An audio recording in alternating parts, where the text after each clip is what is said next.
5 huruf di atas adalah huruf qalqalah, huruf yang perlu kita lantunkan.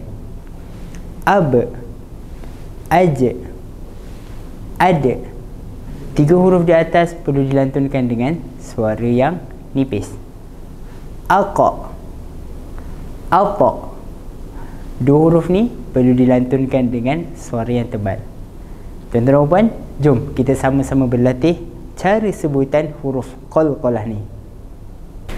Ab, wa abqa, lantunkan, wa abqa. Aj, aj, yaj'alu, yaj'alu. Ad, ad, tadkhulu, tadkhulu.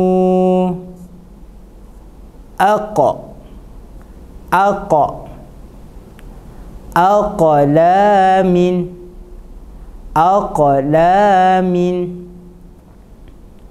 Ata, ata, la yatgha, la yatgha.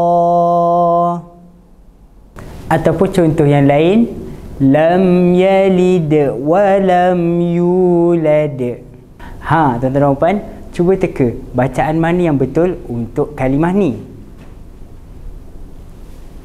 Hasibtum, hasibtum.